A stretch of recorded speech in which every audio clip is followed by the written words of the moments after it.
Good afternoon, live from New Delhi. You're watching DD India Live, India's voice to the world. I'm Shubhendu Ghosh, coming up in the next 30 minutes. Prime Minister Narendra Modi assures victims' families that perpetrators and conspirators of Pahalgam terror attack will face harshest response in his Mann Ki Baat radio program. All existing valid visas issued by India to Pakistani nationals stand revoked from today.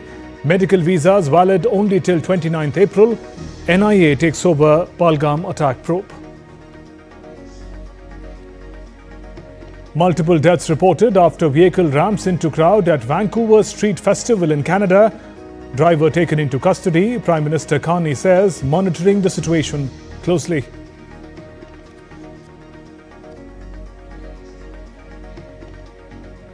Donald Trump raises doubts over Putin's commitment to end the conflict after meeting Zelensky. Fears Putin is tapping him along while carrying out strikes on civilian areas.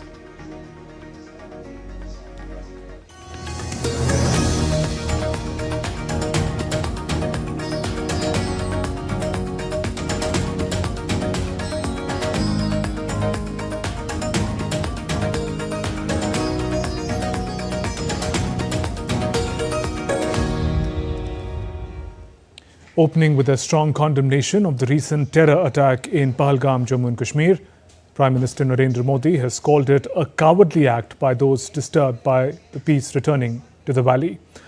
Addressing the April edition of his Mann Ki Baat program, Prime Minister Modi assured citizens that justice would be served, stating that enemies of peace would face harshest response.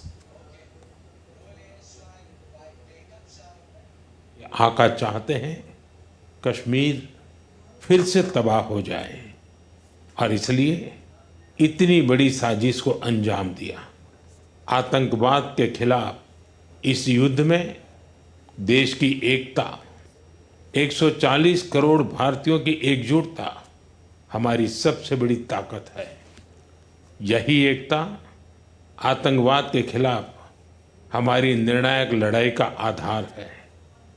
हमें देश के सामने आई इस चुनौती का सामना करने के लिए अपने संकल्पों को मजबूत करना है। हमें एक राष्ट्र के रूप में दृढ़ इच्छा शक्ति का प्रदर्शन करना है। Prime Minister Narendra Modi started his radio talk show Mann Ki Baat with the Pahalgam terror attack.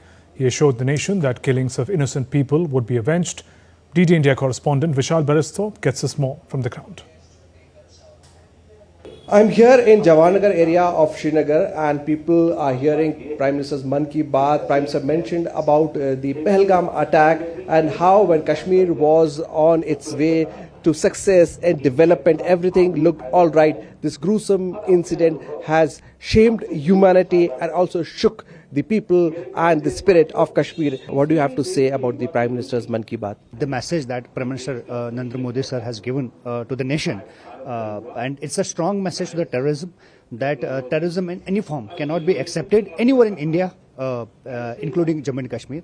And we are truly disheartened with this kind of incident. And this incident is not just only on the land of the Jammu and Kashmir, it's on the land of the India. When the Prime Minister says that a befitting reply would be given, people from Srinagar are asking for justice. How do you react to this statement of the Prime Minister? Prime Minister has already given a message before 2 days in the media. He says that we will not spare to any terrorism in here in Kashmir. And Prime Minister also conveyed to the people of India, will fight against the terrorism. Prime Minister giving a strong message to all people from Kashmir to Kanyakumari. We will not spare the militants and we will not spare the terrorism here.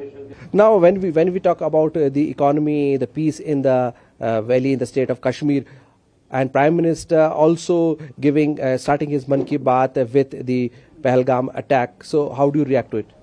I think it's a coward attack by the terrorists in the Pahalgam Valley. This is so much heinous action taken by the terrorists in there. So we stand with the people of India and we fight for the terrorists and terrorism. So there you heard, this is the voice of Kashmir here in Srinagar. We fight against terrorism, we fight for humanity, and they are all emotionally quite connected with what the Prime Minister said 2 days back, a few days back from Bihar, and here he started off his Mann Ki Baat with the Pahalgam attack. With video journalist Mohit Uike in Srinagar, this is Vishal Baristo for DD India.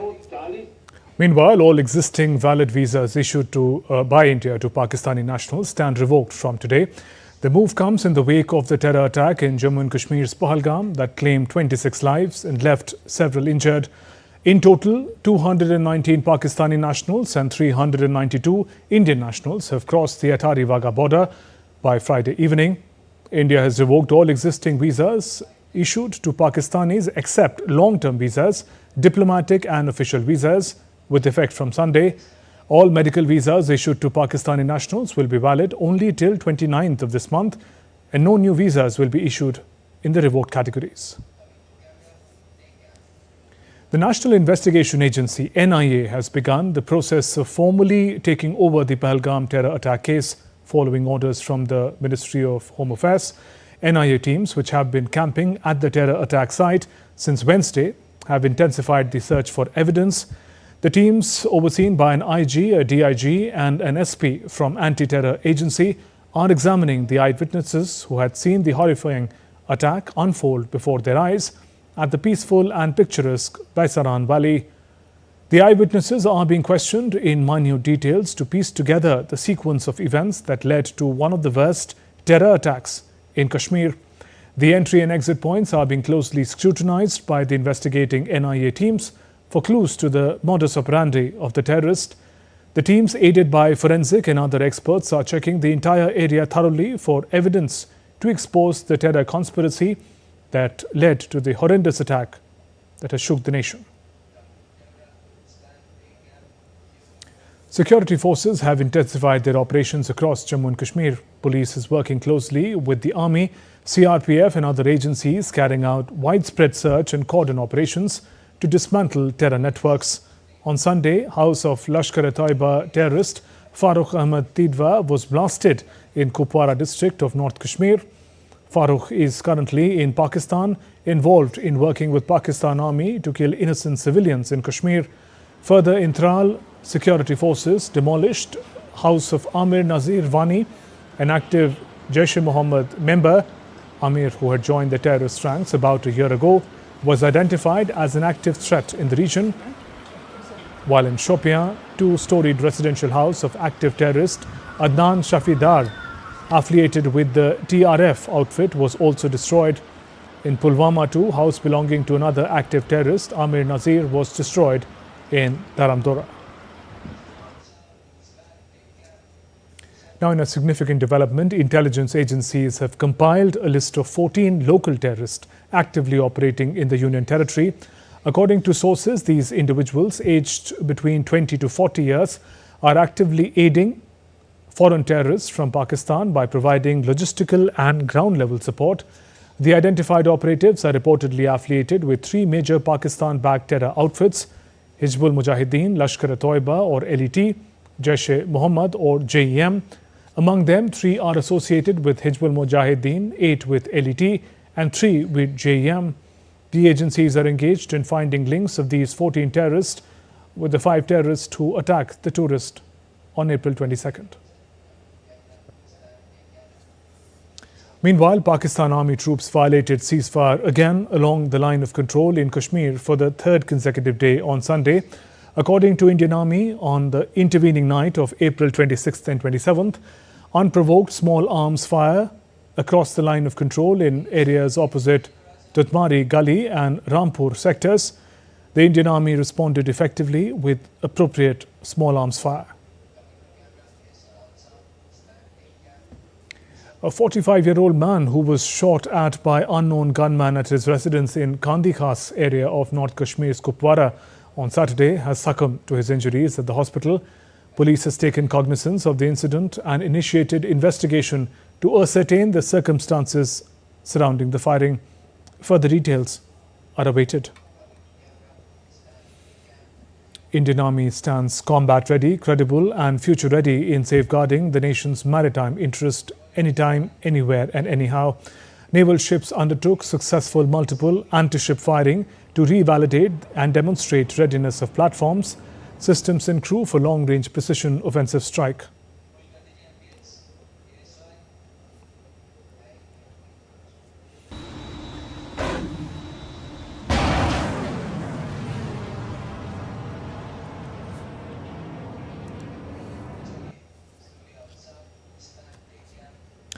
In the US, Director of Federal Bureau of Investigation, Kash Patel, has expressed grief over Pahalgam terror attack. In a post on X, he says, and I quote, "The FBI sends our condolences to all the victims of the recent terrorist attack in Kashmir and will continue offering our full support to the Indian government. This is a reminder of the constant threats our world faces from evils of terrorism. Pray for those affected. Thank you to the men and women of law enforcement who answer the call in moments like these."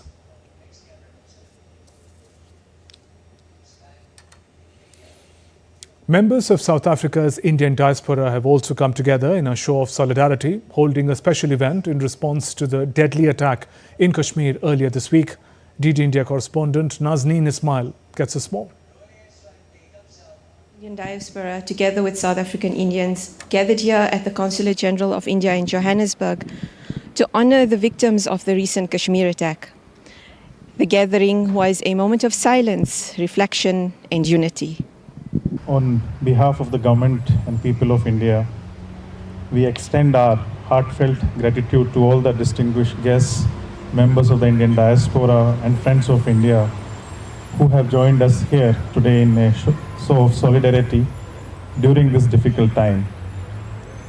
We are gathered here to express our profound condolences to the victims of the heinous terrorist attack that occurred on 22nd April 2025 in Jammu and Kashmir, India.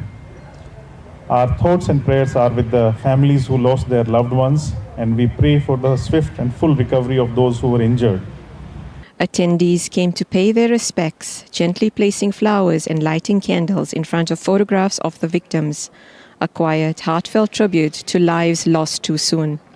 In the soft glow of candlelight, sorrow met solidarity as each flame whispered a prayer for peace. Our real prayer from my heart, hopefully to all of yours, is that you should have the strength and the courage to deal with this loss, and that Hashem should bless all of us with a world of peace, with a world without such evil and without such wickedness. The world is standing by with India, but India must take appropriate steps. Not necessarily war, but they will have to take steps. However, there is one thing I want to mention. Out of the 29 people that were killed, there was one person there. He was a Muslim gentleman, and one would never know how many lives he must have saved when he tried to stop the perpetrators in stopping their nonsense and to leave the innocent people alone. They pushed him aside and shot him dead. So one can never understand how many lives he must have saved as well. Wherever it may be and in whichever country, we do not wish for these organizations to hijack communities, to hijack religions, and to speak on behalf of people that they don't know themselves. And we find today that as we symbolically come to mark a time of respect for the souls that have passed, and that the world has to push more forward towards the path of peace. As tensions rise in South Asia, events like these remind us of the humanity that bind people across continents. For DD India, South Africa, Johannesburg, I'm Nazneen, reporting on a community that stands together for peace across borders and beyond tragedy. Still to come on this edition of DD India Live. Hamas open to truce and hostage exchange in Cairo talks. Women Cricket Tri-Series in Sri Lanka, India takes on the hosts today. And Seoul shines bright at the Lotus Festival.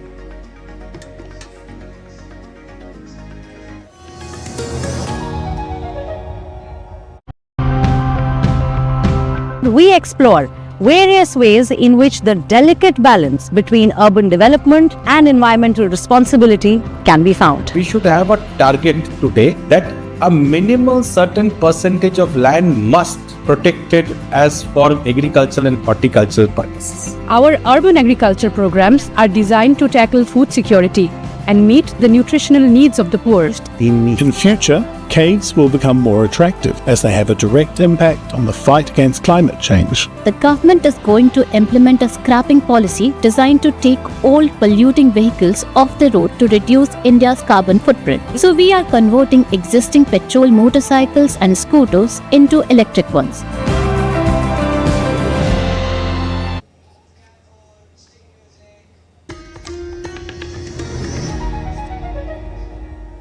Welcome back. You're watching DD India Live. I'm Shubhendu Ghosh. Several people were killed after a driver ploughed into a crowd at a street festival in Canadian city of Vancouver. Vancouver police posted on X that a number of people have been killed. Multiple others have been injured while the driver was taken into custody. The incident happened as members of the Filipino community gathered to celebrate the Lapu-Lapu Day. The festival commemorates a Filipino anti-colonial leader from the 16th century. Police said the incident happened shortly after about 300 GMT on Sunday in the city's Sunset Fraser neighborhood. Prime Minister Mark Carney of Canada said, and I quote, "I'm devastated to hear about the horrific events at the Lapu-Lapu Festival in Vancouver earlier this evening.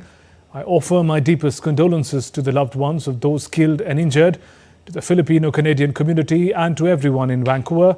We are all mourning with you. We are monitoring the situation closely and thankful to our first responders for their swift action."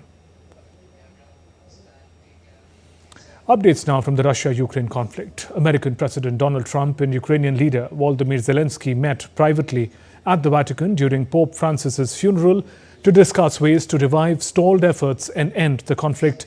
After departing from Rome, Trump published a social media post in which he took a tough tone on Russian President Vladimir Putin. Trump questioned Russian President Putin's desire for peace and stated that Putin should not be bombing civilian areas in Ukraine. He said secondary sanctions on Russia could be necessary due to the ongoing strikes on civilians. Trump raised doubts about Putin's intention to end the conflict, proposing stronger financial actions might be necessary due to the ongoing casualties. Meanwhile, Zelensky also held meetings with several global leaders on the sidelines of Pope Francis's funeral in the Vatican, including European Commission President Ursula von der Leyen, French President Emmanuel Macron, British Prime Minister Keir Starmer, and Italian Prime Minister Giorgia Meloni. All the leaders emphasized the importance of protecting Ukrainians, calling for an immediate and unconditional ceasefire, and urged Moscow to commit to the peace process.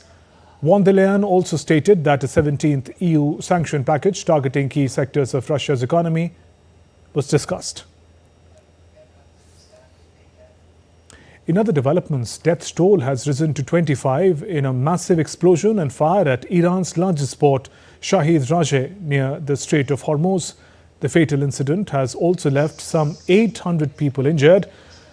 A rescue operation is underway as the fire is under control but not extinguished.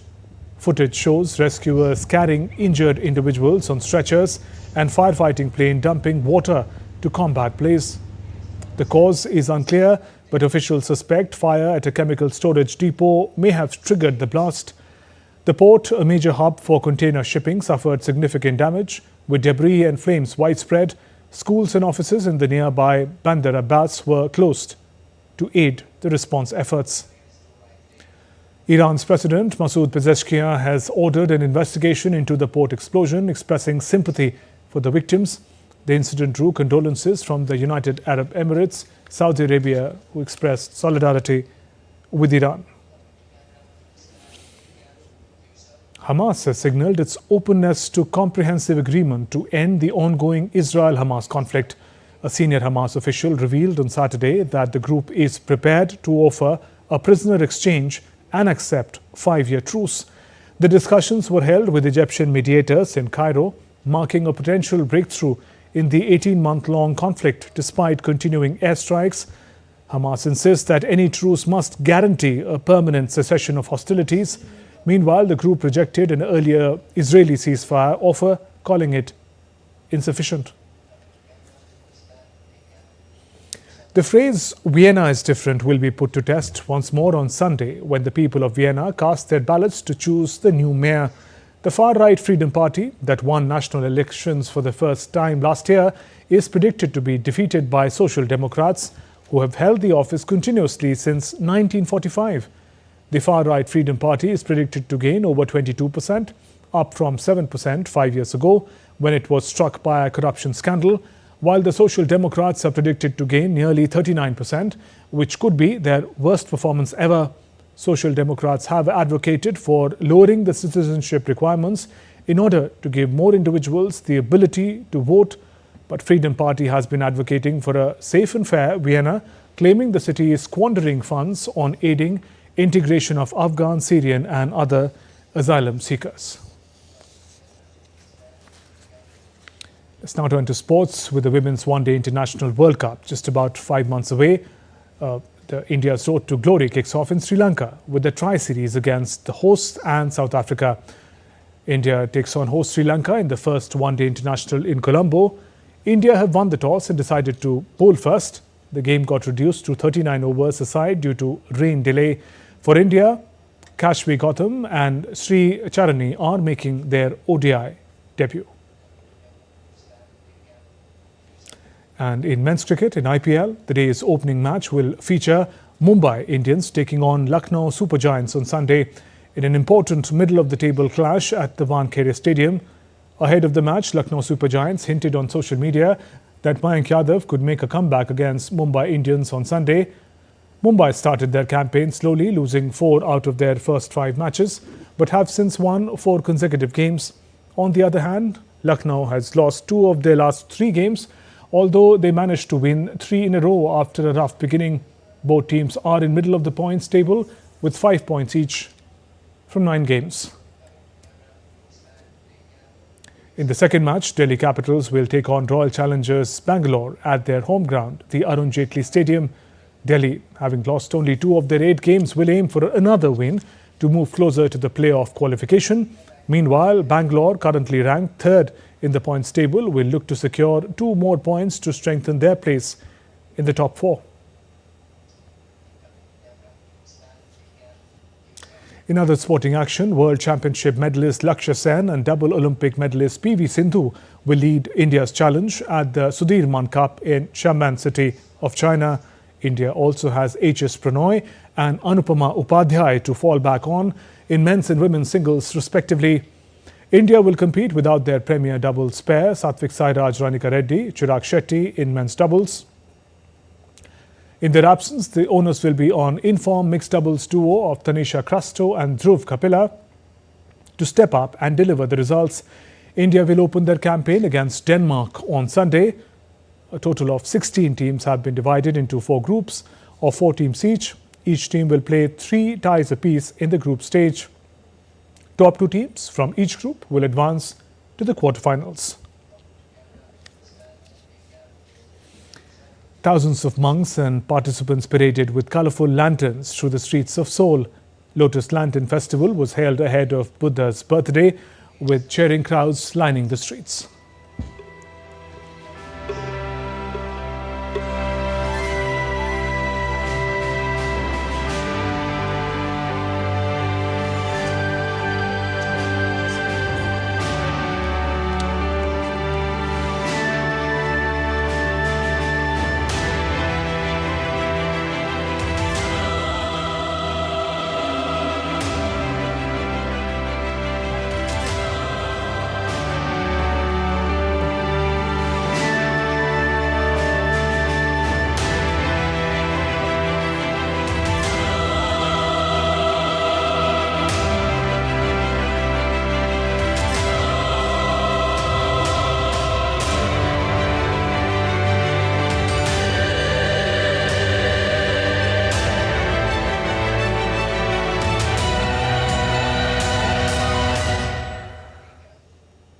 That's all for this edition of DD India Live. Let us know your thoughts on the news of the day.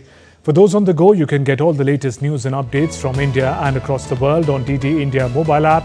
The app is available on Android as well as iOS. Scan the QR code on the screen, download now, and we'll be back with more news as it breaks here on DD India. I'm Shubhendu Ghosh from all of us here in Delhi. Thanks for watching DD India Live. Have a great day. Namaskar.